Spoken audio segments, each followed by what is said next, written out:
Welcome to the Pearson Centre Conference on the new challenges for the Canada we want. My name is Francesca Iacorto, and I'm a director at the Pearson Centre. I'm also the Vice President of Communications and Advocacy at the Conference for Advanced Life Underwriting, CALU. I want to start by acknowledging that we are meeting on the land of the First Nations, Inuit, and Métis peoples. We pay our respect to Indigenous peoples across Canada, as well as to their ancestors, for their immeasurable contributions to this country.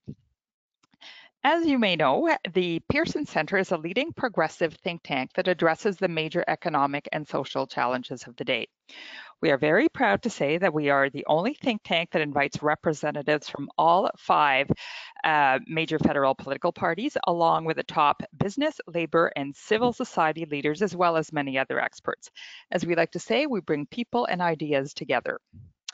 And now a very special thank you to all our donors and sponsors that make all Pearson events possible, and especially our sustaining sponsors that include Canada's Building Trades Unions, the International Association of Firefighters, and MAPSEO, Ontario's professional employees. And another very special thank you to the sponsors for this conference that include Baylis Medical, the Hill Times, and the Canadian Health Coalition. Now, very briefly on the format, we're going to have a discussion with our guests for about 40 minutes, leaving about 15 to 20 minutes at the end to address questions from the audience. So please use the question box on your screen, and we will get to as many of them as we can before we wrap up at 1 p.m. Eastern Time. Now, our webinar today is on new growth sectors for tomorrow's economy. And we have a panel of terrific people who are engaged in new sectors and policy that promotes innovation and advocacy for strengthening the Canadian economy. We have with us today Pat Dalzell, who's the head of corporate affairs at Bruce Power. His role is primarily focused on the development and growth of the corporate identity through government and stakeholder engagement, corporate and community communications, and promoting areas of energy innovation and the use of nuclear isotopes in the fight against cancer. Also with us today is Barbara Orser, who is the Deloitte Professor in the Management of Growth Enterprises at the Telfer School of Management at the University of Ottawa. Her research, teaching, and advocacy focus on entrepreneurship and women's economic empowerment. Her advisory roles are many and include a Women's 20 Acting Head of Delegation Canada, UN Women's WE Empower Advisory Group Canada, board member of Women's Economic Imperative, editorial board of the International Journal of Gender and Entrepreneurship, and Global Women's Entrepreneurship Policy Research Group. Also with us today is Brian Gallant, who's the new CEO of Space Canada. He is a business executive, thought leader, and of course was also the 33rd Premier of New Brunswick. Brian was the founding CEO and now expert panel member of the Canadian Centre for the Purpose of the Corporation. He's also the special advisor to the president of Ryerson University, which was recently renamed as the Toronto Metropolitan University, on innovation, cybersecurity, and law, as well as an entrepreneur in resident for the DMZ Incubator. Our moderator today is Ruby Sahota, who was elected in 2015 as the Member of Parliament for Brampton North and works directly with the Prime Minister and ministers on specific issues and championing strong solutions.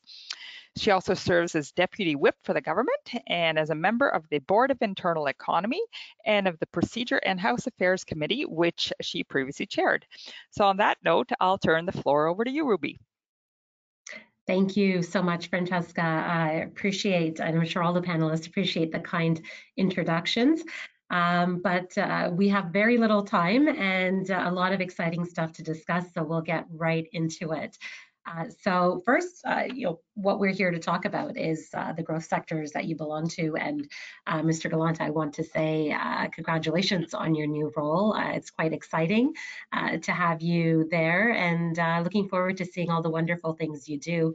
We also have a cybersecurity catalyst here in Brampton as well. So offline, I would love to share notes about what you've been doing in your province.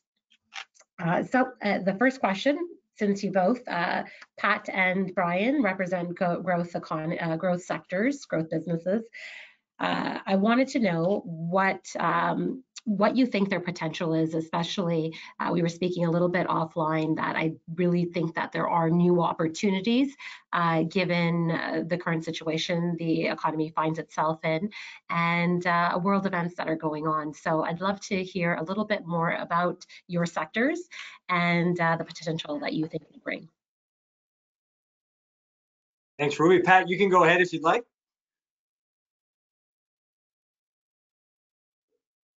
Okay, sure. Yeah, happy to kick that off. Well, you know, Bruce Power. Most of the people on this call probably recognize the role that we've played in cleaning up the electricity sector here in Ontario. We operate the nuclear facility over on the shores of Lake Huron, and we're currently in a life extension program, which will see our site essentially refurbished and operating out to the mid 2060s. So we provide about a third of Ontario's electricity, of course, all emissions free, and was an essential component of the coal phase out in Ontario, something we should all be very proud of. And one of the areas that you don't probably know as much about in relation to Bruce Power is what we do on the medical isotope space. So for years, we've been producing an isotope called cobalt-60. It's used to sterilize all kinds of stuff, including single-use medical devices, swabs used for COVID testing, gloves, and it's shipped all around the world and used for those purposes. And a few years ago, when the research reactor, the NRU at Chalk River, was scheduled to be closed down, you know, we were approached by our partners, our cobalt-60 partners, who had used cobalt-60 in a device called the Gamma Knife, which, if you can picture this sort of helmet, it has 200 beams of gamma radiation, where none of the individual beams impact the surrounding tissue, but where they meet at a focal point, they act as this non-invasive knife that can essentially cut out a tumor without having to cut into a person's head. And this isotope was in danger of disappearing when the research reactor was closing. And what we did with our partners at Nordion in Canada was tweak our system in the production of the isotope so that it could be used to produce this new kind of cobalt-60, high specific activity cobalt-60. And essentially, we brought that isotope online right at a time where the isotope was disappearing from the research reactors. That prompted the question, well, if this isotope was needed and we were able to help out here, chances are there were more isotopes that the NRU had been producing, and maybe there's something we could do in that space. Sure enough, there were, but they were completely different. Whereas the cobalt-60 we produce stays in our reactors for a couple of years. We take it out, harvest it, if you will, during typical operating cycle outages, which are, again, spaced about 2 years apart, and then ship it around the world. The isotopes, the other isotopes that would be needed going forward were medical isotopes that you actually put into your body to treat cancer or do imaging. And these isotopes have a much shorter half-life. In other words, they decay very quickly. And we had to, we're in the process right now of modifying our power reactors, retrofitting them so they can produce isotopes that are essentially, we inject these targets into our core, extract them, ship them around the world where they can be used to help patients all within a matter of days. So it's a completely different approach to what we'd ever done with isotopes, but one that we feel we can have a really significant impact in the global healthcare system, right at a time where isotopes are being used in all these incredibly innovative ways to treat cancers in a very targeted way. So something that we've really, you know, looked to change the thinking around the production, availability, and scale of these using a power reactor in a way that's never been done before. Wow, that is innovative, and it's very interesting. So I'm sure we're going to hear more about it as we go through, but we'll hear from Brian next. Yeah, thanks so much, Ruby. Really appreciate it, and a big thank you to the Pearson Center for inviting me to chat today. Really happy to participate, and also really excited to talk about the potential for space and what I think what I think that it can really contribute to the economy. And Ruby, thank you very much for the kind words, Francesca, as well. So yeah, space is so exciting, and thank you again for the well wishes on my new position. Really appreciate it. It's a fascinating field for sure, but what's really exciting about it is, we're here talking about new growth opportunities. The sector is certainly contributing immensely right now, $2.5 billion a year to the Canadian economy. It employs thousands of people all across the country. And it also really, I think, is important to note that space is a bit of an enabler, right? It's something that not only does it have the capacity to create the jobs of the future and to really impact our innovation and competitiveness as a country, but it's also helping other types of industries. So it is an enabler through the connectivity that it can bring, certainly to rural, remote, and Indigenous communities. It's an enabler because it really helps, space technology helps advance things that fuel innovation. It's going to be through space that we're really going to be able to harness the power and the opportunities of smart cities, autonomous cars and vehicles. Robotic manufacturing often comes from innovations in space, AI, the metaverse. All these things will be enabled to some degree or very much in large part through space. Also, space impacts traditional industries and will do so even more moving forward. So for example, space technologies can help gather key data to help farmers monitor their crops and enable more sustainable land usage. So obviously that's important right now, but that's going to be increasingly important moving forward, and obviously going to be a competitive advantage for those that can figure it out, and it's through space that we can best do that. Space technology will help us track forests, sea ice and ocean and land ecosystems, which will help monitor their health and obviously help us innovate in the protection of the environment. And there's also the fact that new innovations come with tangible benefits to our everyday lives. So robotic surgery and other medical advancements are often spun out from investments in space. And what I really like and what I'm really excited about this, I mean, obviously it's fantastic that it's contributing immensely to the economy and has the potential to do all these cool things, but also it really is a way in which we can help and better fight and combat climate change, address the digital divide and inequalities. Space will play very significant and important functions for sovereignty and for security. So it really does also help address societal and planetary challenges.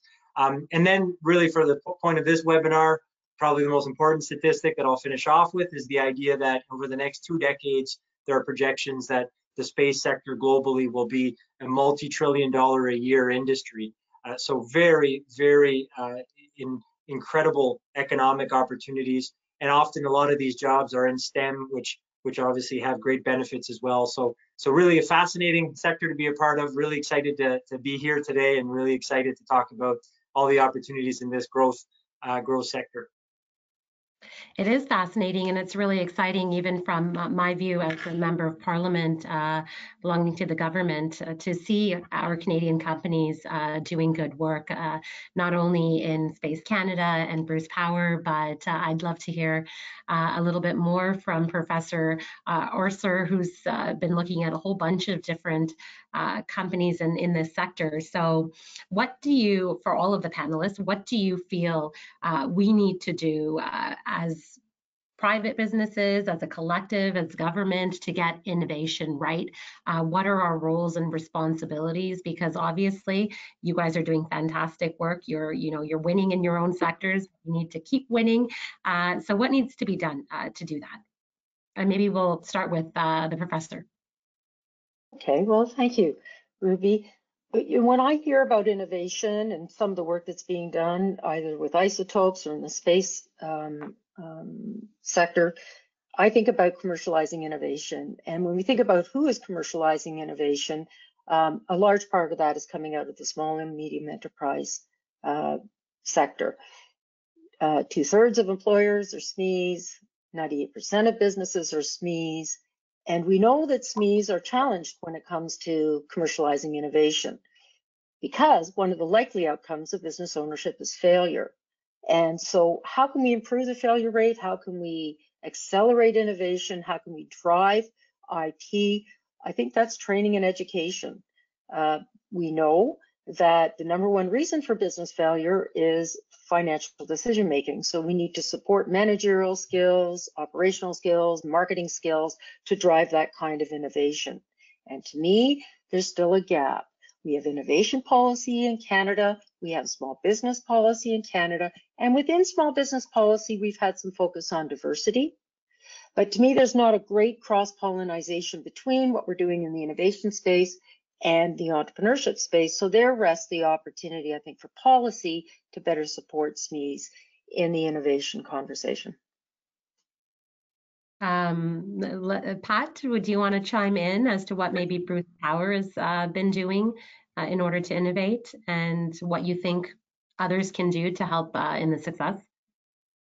You know, specifically around isotopes, because that's, you know, kind of the real growth sector opportunity that we're looking at right now related to our business, you know, beyond just not just, but just beyond the nuclear story. You know, what we're trying to generate sort of a broader awareness of what the opportunity looks like. You know, we're members of the Canadian Nuclear Isotope Council, and that's pulled together companies and organizations from all across Canada to talk about the role that they can play in supporting this incredibly exciting area of innovation. It's interesting. I mentioned the NRU. Canada has a rich history in isotope production and innovation, and that you know, that closing of the NRU has potentially put some of that former leadership role on the global stage at risk. And what the members of the Canadian Nuclear Isotope Council have been you know, essentially promoting is the idea that this is a space where Canada can truly punch above its weight, where we can use the expertise that we've developed. Largely, you know, this was largely government-run work that was done at the research reactor that now the private sector is looking at to pick up and run with. So, you know, whether it's Triumph using their accelerators out in BC, or the CANDU power reactors that we have here in combination with the research reactor at McMaster, all the elements of the value chain are right here in Canada. And so what we're doing is trying to make sure that policymakers are aware of the strategic opportunity that these represent, not only to domestic supply, but as an export product of these essential tools. We've got all the value chain components here. We've got them ready to deploy. Really, we just have to start embracing it from a public policy perspective as a strategic advantage that Canada has and that we have to leap on. And that can come in the form of stable policy support for the power reactors that we have, which we benefit from here in Ontario, but also from, you know, whether it's using existing mechanisms like the Strategic Innovation Fund or others to promote the development portion of the rest of that value chain to make sure it's sustained and can contribute and grow something that's already there into something that'll really be world leading and world class. Thanks for that, Pat. I do think policymakers are taking a greater interest, and I think that's probably in part due to the collaborative work that you're talking about that you've been doing with others in your sector, but also what Barbara is mentioning about cross-collaboration, which can really lead to even more innovation. So let's hear from Brian. Well, great responses and points made by both. I would sort of maybe repeat, but add a little bit of the following. So education and training, I think, are key. I mean, if we want to have an innovative and competitive economy, they're the building blocks. Research and development investment, ensuring as well that there are better efforts done for commercialization, protecting IP. Infrastructure is important. So in our case, space would certainly make the argument that there's some great investments that we can make to help with digital infrastructure. And other things that maybe governments can do and large businesses can do is be anchor customers for those that are starting out, that those that are trying to disrupt, those that are trying to bring in new product services, new ways of doing things. That's always helpful because it gives a little bit of revenue. Can also, if it's a trusted partner, it can also be an opportunity to maybe have a few kinks that they work out as well as they're trying to innovate. And in the case of space, certainly, but I'm sure many other industries would have the same challenges. The idea that if you are a startup, you are an SME, and you don't have a government as a customer, it can get a little awkward as you try to go to international markets and sort of somebody asks, well, is your country using your product, your service? And sometimes that can obviously, it can lend credibility if it's the case, but it can obviously be a bit of a question mark if not.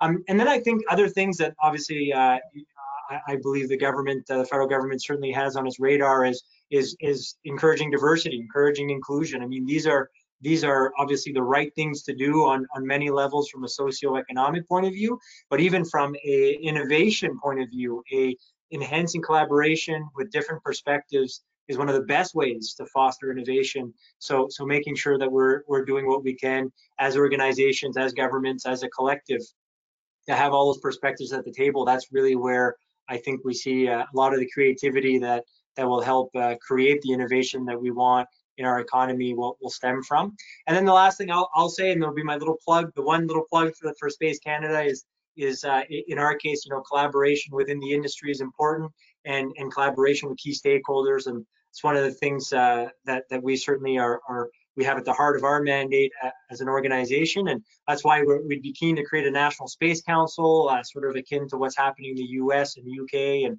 other countries. France has some version of it as well, which really just enhances collaboration with all key stakeholders in the space sector. And I'm sure that kind of model, that principle is very similar for other industries as well. The more that you can get the key stakeholders at the same table, it'll allow for nimbleness, it'll allow for a holistic approach to public policy making, to investments being coordinated from the private sector to public, to all kind of rowing in the same direction as a country. That will certainly help us foster innovation and encourage the creativity that we want to see in our economy. 100%. And I think I just the other day, I said something similar to a company who was doing a pitch regarding cybersecurity to me. The company belongs in another country, and I won't name which one, but one of my questions was whether the government was using their technology, and it definitely lends credibility. And I know that the nuclear energy sector has also been making those points as well. I want to pivot a little bit, but not too much, because you guys have both, everyone has been bringing up the point about making sure there's inclusivity in these growth sectors. So Barbara has been doing a lot of great work in this area, and I wanted to ask you, since STEM and entrepreneurship education really is the training ground for innovation, how do you think that academia can play its part, and what we can all do to make sure that what these typically male-dominated sectors at one point are no longer that way, and we involve more girls at a young age and women into these sectors? What do you think we should be doing? Well, my answer is lots. I think this is an issue that underlies huge investment with accelerators and incubators and post-secondary institutions. And to sort of inform that response, I've led a number of studies internationally, domestically, looking at public policies, procurement, and educational programs that might better serve the needs of diverse participants, founders, and learners. And let me just sort of share some of those findings. In 2021, we worked with the OECD and academic experts from 27 countries to look at public policies and programs to support, in this case, women entrepreneurs. And what did we see? Globally, across the board, most programs and policies are ad hoc and pilot, very fragile to changes in government, and tend to be symptom-oriented. And if they are in place, typically they're not integrated across the board. So an example would be, you might see it at the federal level, but you'll see nothing at the regional or provincial level. So the policy frameworks are not well structured, and they're not integrated throughout the government apparatus. Canada fares well. I will say that. Canada has a good reputation for supporting particularly women entrepreneurs. It's been a focus of the Liberal government. We have the Black Entrepreneurship Program now. This is quite innovative. But even in Canada, like the other economies we looked at, there's very little information on the efficacy or the impact of these programs. So it's tough to know what we're going to do for next generation programs or when governments change. Right. An example is, how do you adjudicate procurement programs? We don't know that yet. Mm-hmm. So a second study, I'll just mention closer to home. We Yeah. visited multiple sites in Ontario and surveyed them. What did we find? Accelerators and incubators. Few train on equity diversity for their staff. It's not included in curricula. So small business employers are having a tough time to understand how they can operationalize innovation and employ diverse workers. The stats aren't great. For example, we know that about the number of Black workers in tech firms is about 3%. Very, very low. And when they are working there, they're amongst the lowest earners. So we need information to inform practices. One last project that I'm involved in, and I think this is exciting again, it involves 85 expert academics around the world. I'm working with Johns Hopkins and Babson College, and we're looking at ways to drive innovation in curricula, in programming, in design, and evaluation. A couple of things. Number one, we need to really take an inclusion, an intersectional lens to our courses, our programs, our selection of participants. We've got a long way to go. We really need to move away from this US masculine, high growth centric lens on innovation and entrepreneurship and think green and tech and feminist and social when we're looking at programs, to invite co-ops, nonprofits into these programs. So I think there's a lot of opportunity to make our programming, our education more inclusive so that we can serve the isotope, the space market, and all other sectors that are driving innovation, because remembering it's small businesses and entrepreneurial founders that are the bedrock of much of Canadian industry. Barbara, do you think that different techniques need to be looked at when looking at how do you encourage women to get into these sectors versus Indigenous communities versus people of color, BIPOC, or immigrants, new immigrants? I know for new immigrants, I often hear, that whole Canadian experience aspect that we keep, our companies keep harping on, may not be the best approach anymore, because we've got a lot of talent in this country we may be wasting that have great experience from other countries. So do you think there's slightly different approaches? Yeah, I mean, one of the big takeaways from the OECD report is one size doesn't fit all. And you mentioned immigrant entrepreneurs. The study in Ontario, we saw that women, when they were going into these entry-level programs, were being sidetracked to self-employment programs or corporate employment programs when they were highly credentialed, very well educated. And there was a misfit, right, for the immigrant entry programs to highly credentialed women entrepreneurs, newcomers to our country. So yes, they must be targeted, specialized programs. This is an investment as opposed to the one-offs. We see that in women's entrepreneurship. We see that in any of those categories because the issues are nuanced, but they really are critical to making these programs effective, as is the content and curricula. Right. Brian and Pat, what have you been doing in your sectors to be able to encourage inclusivity and make your companies, your sectors more diverse? Maybe I'll start off. First off, I just want to say, I mean, Professor Orser, great points, very insightful. Thank you. And the only one little thing that I would humbly add is I had the chance to alongside being Premier, to serve as the Minister responsible for Women's Equality and the Minister responsible for Innovation. So for this very specific webinar in question, that's certainly a helpful background. But one thing that I would add is the macro to it all, right? One thing that I really learned, I think, was in that position was through advocates and experts, is the idea that when we ask certain groups that may be underrepresented in an industry or in some type of facet of society to what can we do to get you there? What can we do to make sure you're at the table and you're fully participating? You have to address a bunch of other things, right? It's not just within the sector itself. It's really some of the systemic racism they may be facing.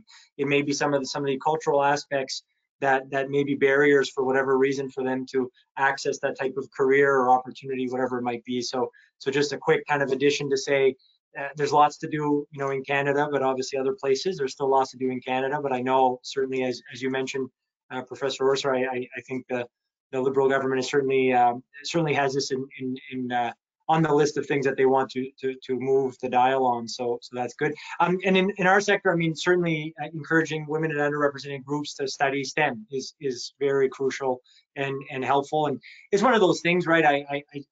I'll part the two reasons why. I mean, number one, it's the right thing to do, right? You want to have any person in our country be able to have the opportunity to pursue a career, to pursue an interest in education or training, wherever it might be, if that's what they'd like to do. So it's just the right thing to do. But we often, when we're talking in the business realm, talk about, okay, the positive for the business community or an organization or a sector.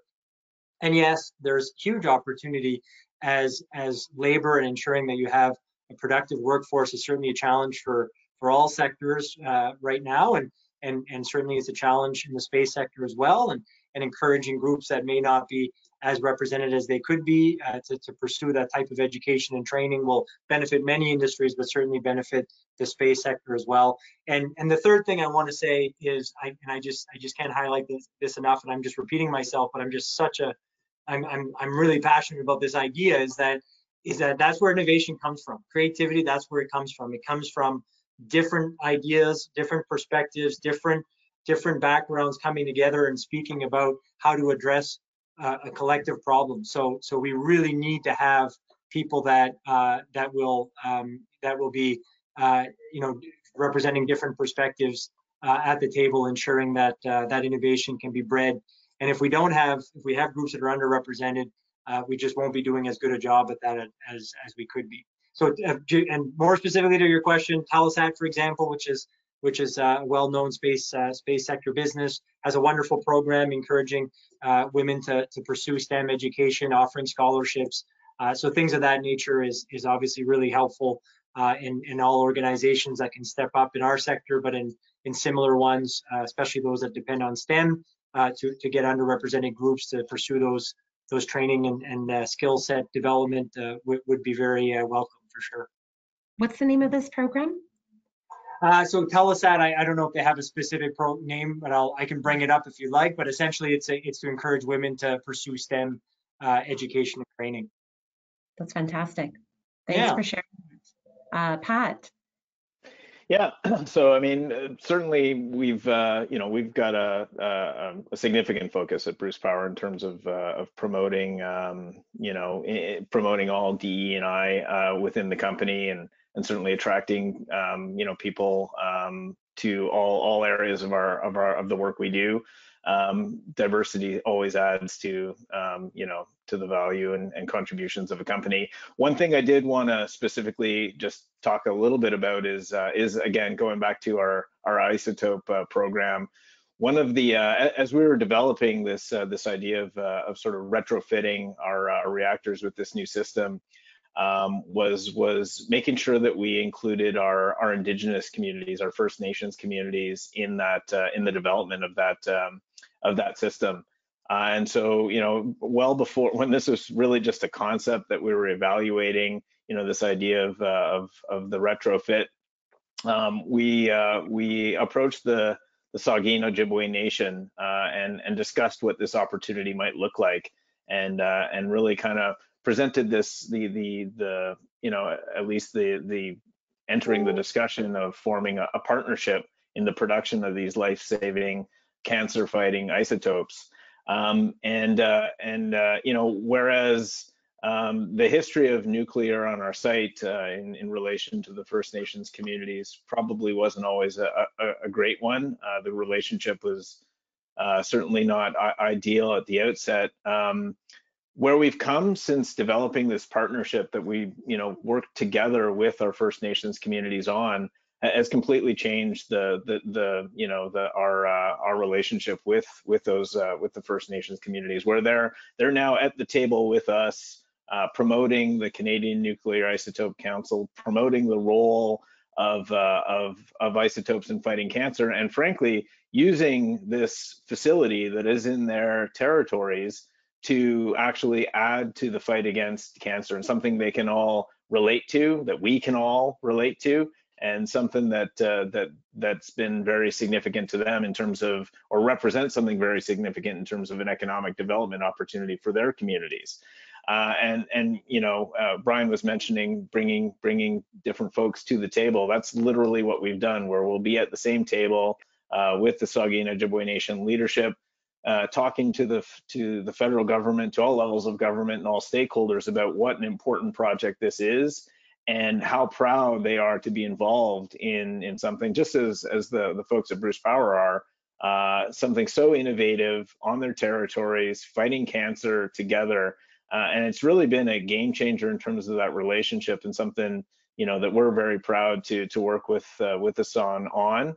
And something that we're going to continue to develop and grow over the years. So just a great example of how, you know, these new opportunities, this innovation that's taken place, you know, you can't be, you don't want to exclude participation in it, and inviting more participants to the table. We talked about the other big stakeholders like the Triumph or the research reactors, but also having Indigenous communities participate in that is huge, and something that has been a benefit to us, and ultimately will be a benefit to the global healthcare system.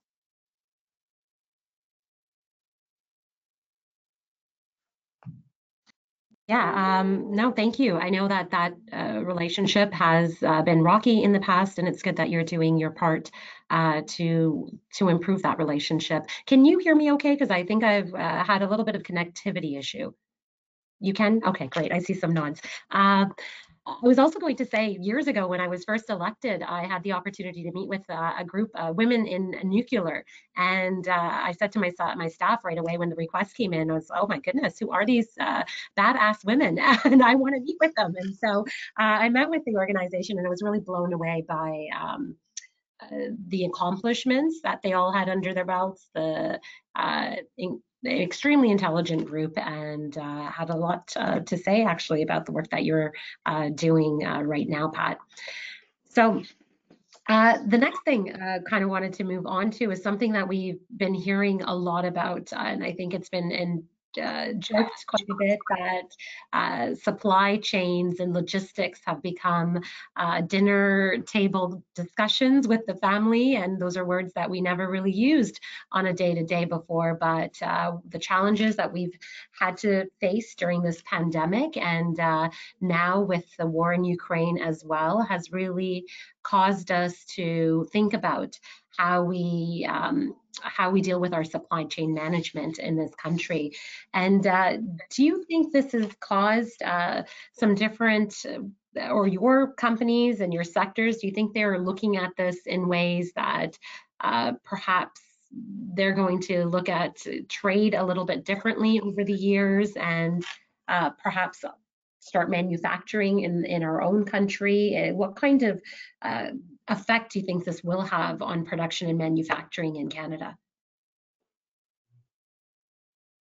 And really, that's to all the panelists, because I know you all have great insights on this. So whoever wants to start it off, maybe Professor Orser, we haven't heard from you for some time.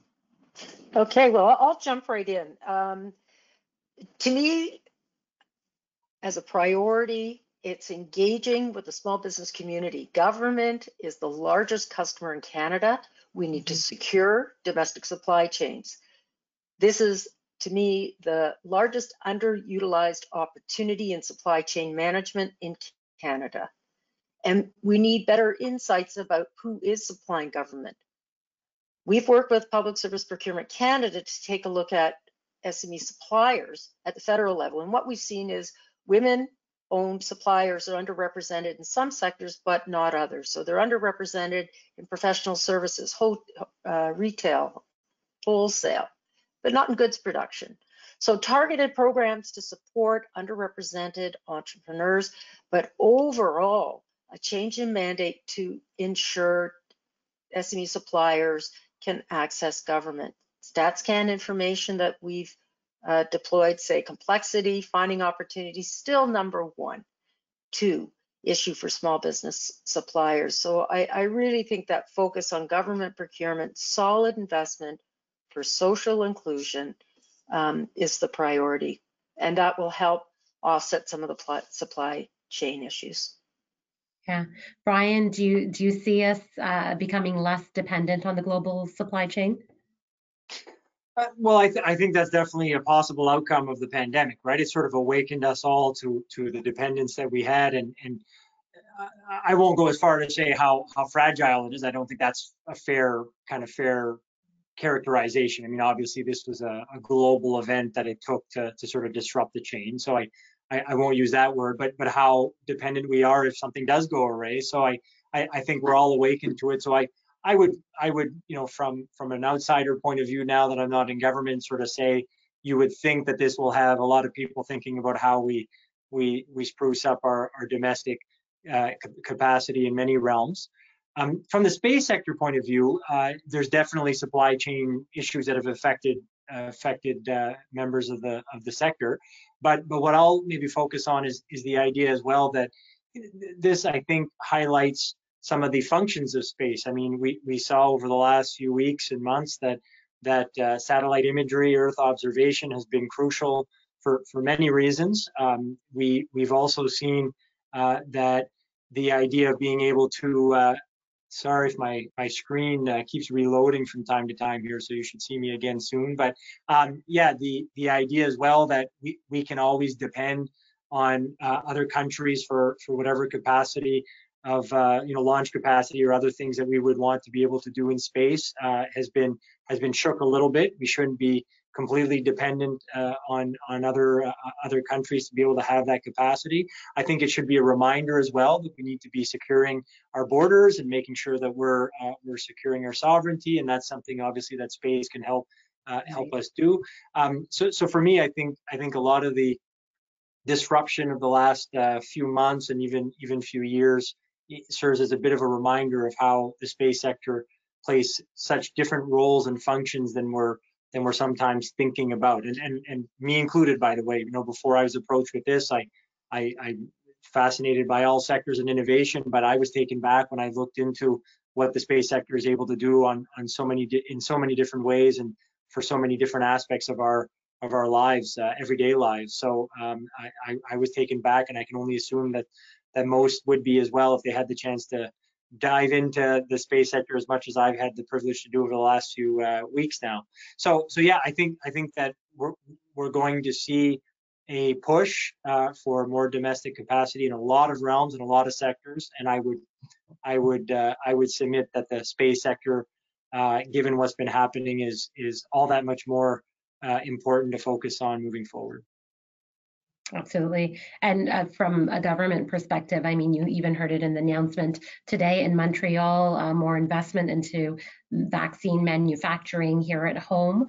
That happened at the very onset of the pandemic, and we've continued to invest in that area so that we can strengthen our research here at home and our actual manufacturing. So that's just a completely direct a direct investment caused by or change caused by the pandemic, but there's so many indirect effects that the pandemic has had on what we're thinking as a government. And Barbara, you raised a really good point regarding procurement, and I know that those conversations have accelerated in the last few years as well. Pat.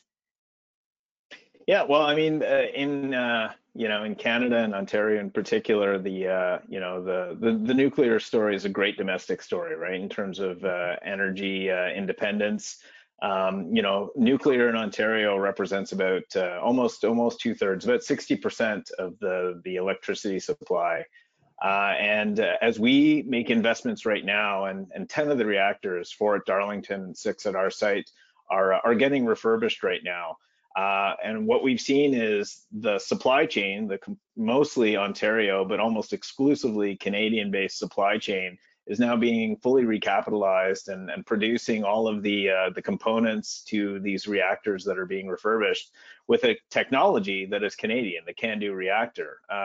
the CANDU reactor, which of course uses uranium that's mined over in Saskatchewan. So a great Canadian story with a Canadian supply chain where, you know, we don't have to count on significant amounts of imports of anything, and ultimately something that we can actually down the road look to seize on as an export opportunity. And when I relate it actually back to the isotope story, interestingly, you know, one of the key other suppliers to the globe of some very important isotopes is Russia. And now, as we're talking about the importance of these isotopes in fighting cancer, you know, having a global partnership with a country like Canada to supply these isotopes to cancer patients all around the world, you can clearly see how that's a benefit to the entire healthcare system. And certainly one of the, you know, I said it earlier, it's an area that Canada can punch above its weight in. And frankly, you know, some of the benefits to being able to do that, again, not just in terms of domestic supply, but global supply of these things, it's a huge benefit to the world, and certainly one that Canada should be proud of. Absolutely, we can definitely have a lot to give to the world, and we've seen a lot of opportunities emerge out of this disruption for sure. We've got Andrew back on the screen, so welcome, Andrew. Are you here to tell us our time is up? Oh, you're on mute. This is always bound to happen. Sure, to get us off the stage. There you go. Can you hear me now? Yes, Yeah, we we can. hear you. So now we're a legitimate webinar when somebody has to say you're on mute. Yes. And I just did that for that reason. That's why I was on. Totally. Look, we've got a few questions, and I don't want to interrupt. I don't want to be known as the hook. But we've got a few questions, and I'll start with you, Professor Orser. There's a couple for you. One was a quick one, which was, could you provide the link, or at least the name of the OECD report that you mentioned? Yeah, so the OECD report, which is available free to be read online, is Gender Perspectives in Women's Enterprise Policy. Give me 1 sec, I'll find that.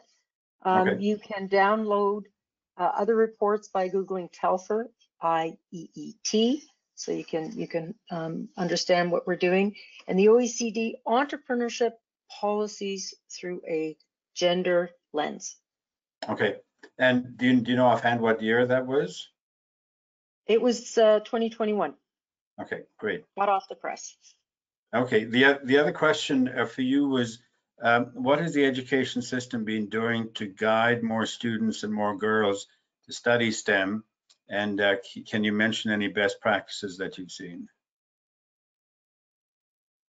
Yeah, we're seeing interventions at all level. I think some good interventions are really within the primary, secondary area, where you have women entrepreneurs, technology experts going into high schools. I think a good practice is Women in Communication and Tech. They've deployed a national network of professionals to go into the high schools to engage women with young women with weekend programming. So I would say that's a pretty good initiative. Universities have been hard at it, trying to deal with the culture of engineering faculties. But of course, as an academic, the critic, I'd say lots more needs to be done, including, again, getting down to the curricula level, making the values and the aspirations and the experiences of women more apparent within our training. Yeah. Do girls in high school get to see enough role models? Clearly not. Clearly not, right? And it's interesting that, you know, there have been a lot of outreach efforts, but they still haven't had the impact I think that we would like to see. And so we've got to do things a bit differently. And I think we have to keep sending the message down the pipeline to primary and early secondary school that math is cool, physics is cool, role models are cool. Entrepreneurial women are cool, Indigenous entrepreneurs are cool, and really, really change that focus, not just in the textbooks, but who's invited in to speak. And can I ask you your thought on the issue of, I don't know if I'm inventing this, but STEM versus STEAM? the A meaning arts. Does that kind of muddy the waters when you're trying to focus on STEM, if you add arts to it? I don't think so. I think it actually begins to expand the pie. And I'll tell you why. Again, my focus tends to be in entrepreneurial spaces, but innovation as well. You don't see art students in entrepreneurial hackathons, boot camps, entrepreneurship support programs. We need to bring the art students into those skills sets and that kind of knowledge and acumen, because they're the creative workers in large part, right? They're the ones that are bringing innovation in process and marketing and organizational change. So I say bring it on, bring on STEAM and STEM. If And I please do, may, John. Andrew, I just want to make, I think that's such a good point, Professor Orser. And I remember the cybersecurity cluster that was being built in Fredericton, New Brunswick when I was in government. I remember that a professor at one point made a similar point, but very specific to cyber, and said, you know, just so you know, government and other key stakeholders, we don't want a bunch of people only going into IT and only going into sort of computer sciences for our cyber cluster. We need people that are going into political science. We need people that are going into arts, into philosophy. We need different perspectives. We need people that are going to understand why the cyber attacks are happening, what impact it has from a socioeconomic point of view. So I remember that day because it sort of put a different frame in which we look at a certain industry with only the one kind of prism, if you will. So I just think that's such a great point to emphasize. Yeah. Thank you, Brian. So the next question is, should government play a more active role in helping growth sectors, or should governments not be involved in picking winners? And maybe I'll start with you, Brian, since you were in government and you would likely have picked some winners. Yeah. So I mean, government has a role to play. In my humble opinion, there's no question about that. I mean, we mentioned it as the webinar went on about anchor customers, right? About providing the types of entrepreneurs as well that we want to see more of support. That's not necessarily choosing winners, but winners or losers as the other juxtaposition would be, but it's also about lifting up those that we're trying to encourage to get involved in these things. So certainly there's many roles that they can play there. There's other roles that they should be playing in terms of just sort of the foundations of innovation, from R&D to IP to commercialization, to the infrastructure needed, supporting sectors as a whole as best as possible. The idea that, you know, it's all about winners and sort of losers, again, I don't like that term, but I think we all know what the question means. That's what gets covered the most, right? Government does so much more to support sectors and to support innovation, but if there's a specific support for, you know, specific organization, a business over another, or the organization that was supported, the business that was supported doesn't do well or doesn't do as well or whatever it is, that's what gets a lot of oxygen. So it's, you know, I think a bit simplistic to think that that's all that government does with regards to fostering kind of innovation and encouraging entrepreneurship. There's just so much more that they do, and that is very important that they do it. Yeah, I'll ask Pat and Professor Orser to comment on that, and I'd also like Ruby Zahota, your comment on it when people come to you asking for support. Pat, you first. Yeah, and you know, to Brian's point, I think there's lots of opportunity to support things like R&D. I mentioned that some of our value chain is looking for some of that very kind of funding support.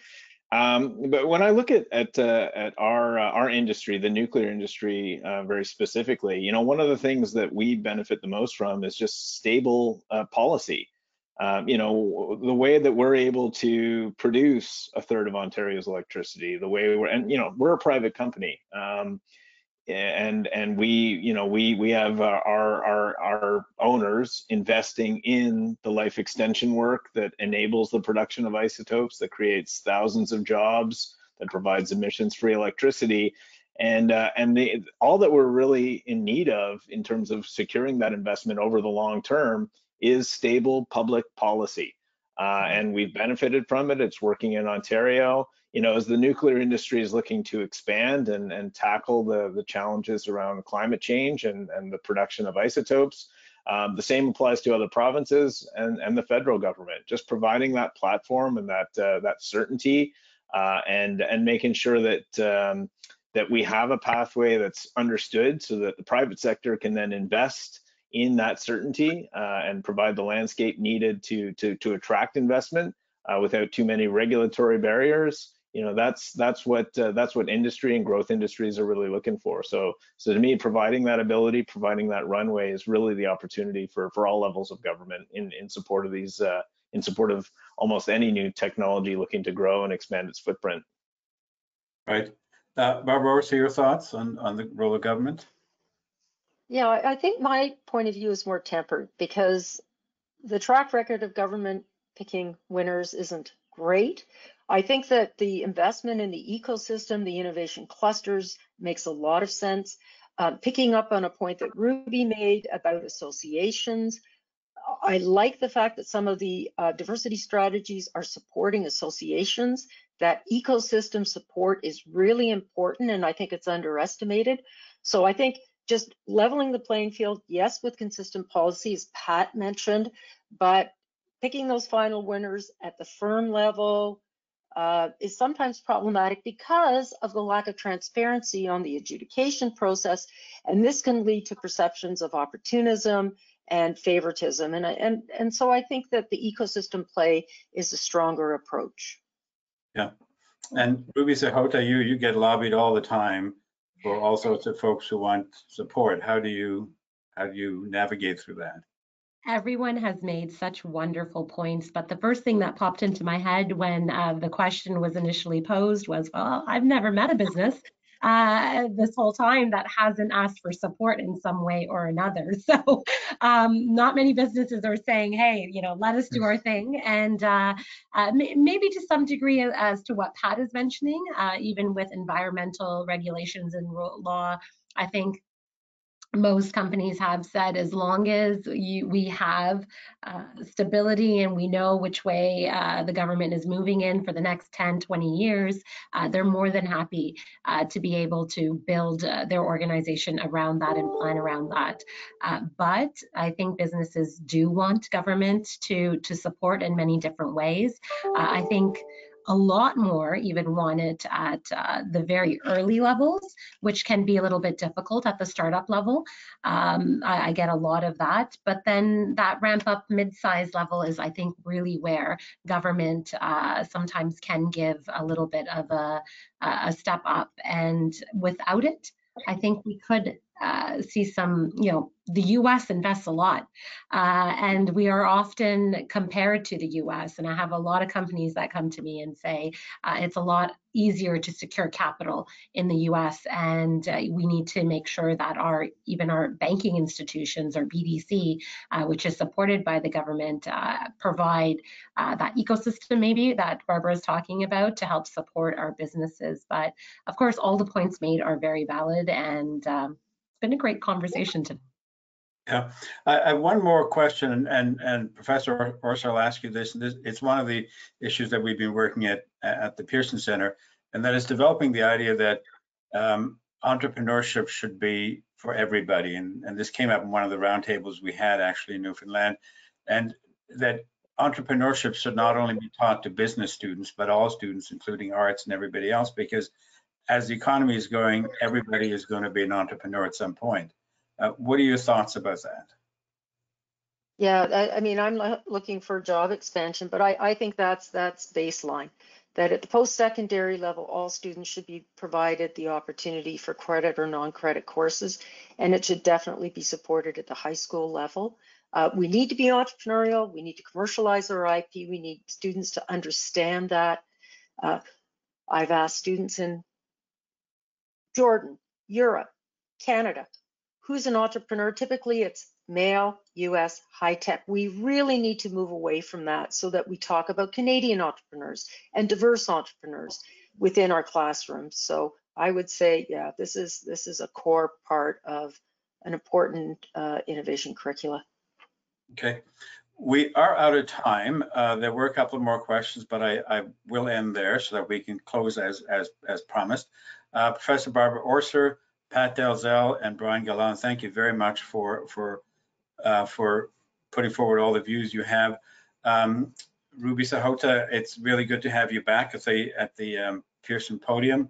I'm happy to say you do visit us annually, and we will keep inviting you annually.